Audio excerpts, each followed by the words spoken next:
Dans un vieux marché d'Edo, il y avait un jeune samouraï nommé Yuki qui portait une épée parfaite. Pourtant, ses mains étaient douces, car il ne s'était jamais entraîné. Il aimait l'idée de la maîtrise plus que la douleur de l'acquérir. Chaque matin, il se promettait « Demain, je commencerai ». Mais demain devint un sanctuaire qu'il vénérait et ne visitait jamais. Dites-moi, pourquoi les personnes ayant les plus grands rêves sont-elles celles qui repoussent le plus? Et si votre problème de motivation était en fait un esprit trop rempli pour apprendre? La plupart des gens croient qu'ils échouent parce qu'ils manquent de discipline. Vous pensez que l'écart entre votre ambition et vos actions existe parce que vous êtes faible, distrait ou paresseux. Alors, vous vous forcez davantage. Vous vous fixez des objectifs plus grands. Vous consommez plus de conseils. Et pourtant, rien ne change.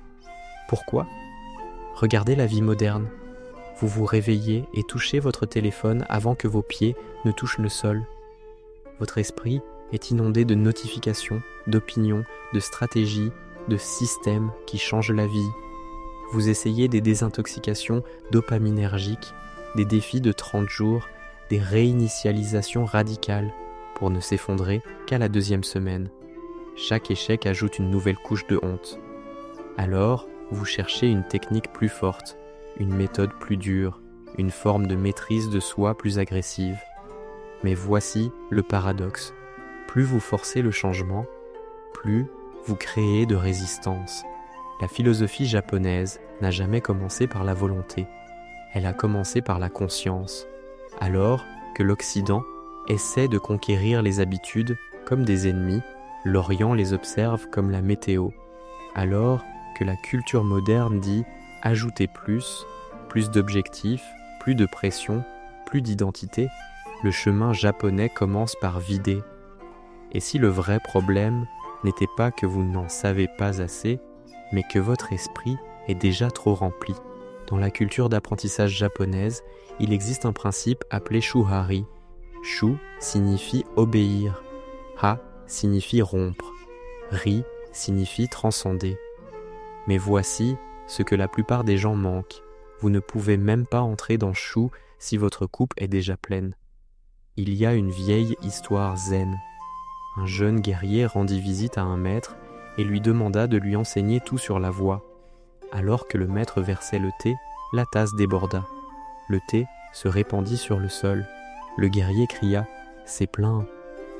Le maître répondit « Exactement, comme votre esprit. » Vous vivez dans l'étape Hig sans jamais avoir mérité Shu.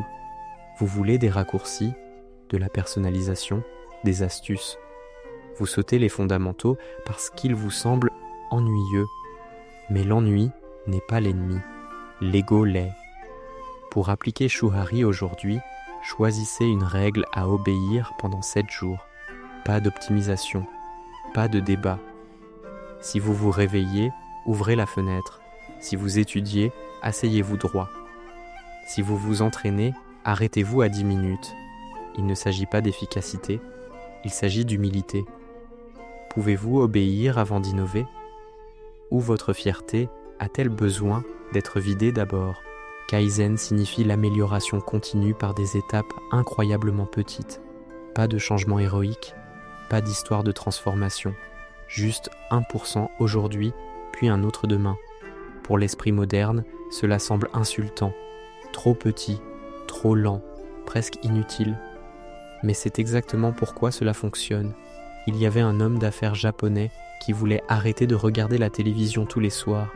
Il essaya de l'arrêter complètement et échoua en quelques jours. Puis, il appliqua le Kaizen. Il n'arrêta pas la télé.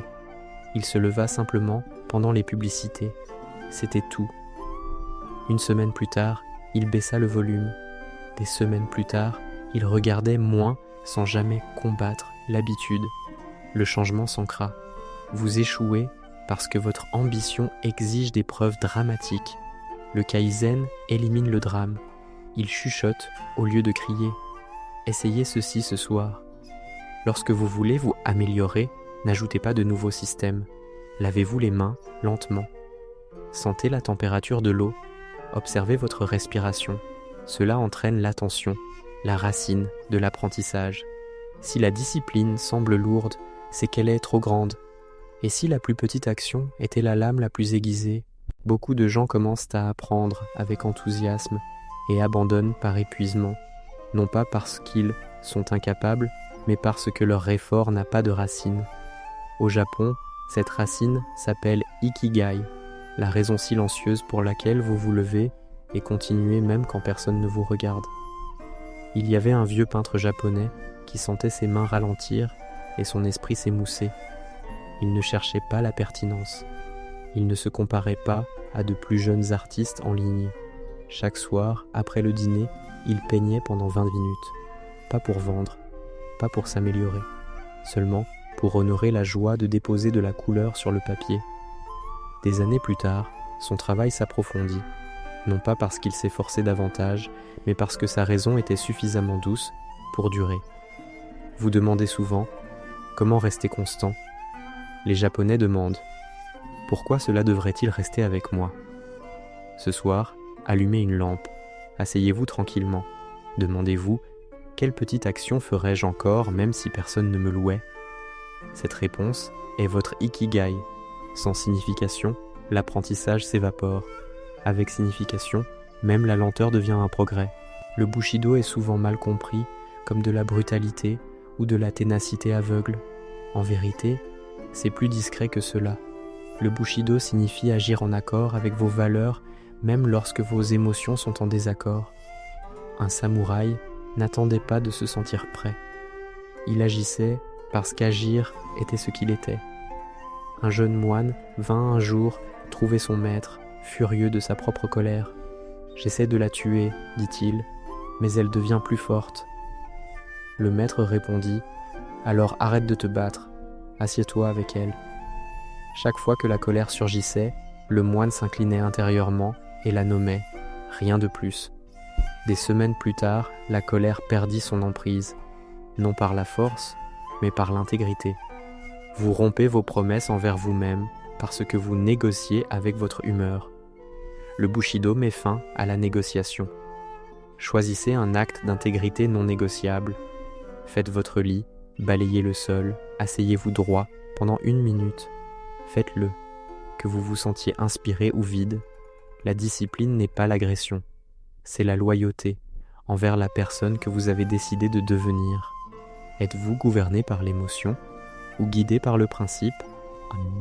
Dans l'esthétique japonaise, il existe un concept appelé ma. Il signifie l'espace. Pas le vide comme manque, mais le vide comme potentiel. La pause entre 2 notes, le silence qui donne un sens au son. Sans ma, tout devient bruit. Votre vie n'a pas de ma. Chaque espace est rempli. Défilement en mangeant, podcast en marchant, vidéo avant de dormir. Vous croyez que l'apprentissage nécessite un apport constant. Mais les samouraïs comprenaient quelque chose de plus profond. Ce que vous retirez vous façonne plus que ce que vous ajoutez. Il y avait un épéiste qui s'entraînait, non pas en balançant sa lame toute la journée, mais en s'asseyant immobile à l'aube. Il observait sa respiration. Il écoutait les oiseaux. Quand il bougeait enfin, son coup était précis, parce que son esprit avait de la place. Ce soir, créez du ma. Éteignez votre téléphone pendant 5 minutes, ouvrez une fenêtre, laissez l'air et la lumière toucher votre visage. Ne faites rien. Sentez l'envie de vous échapper. Cette envie est la porte.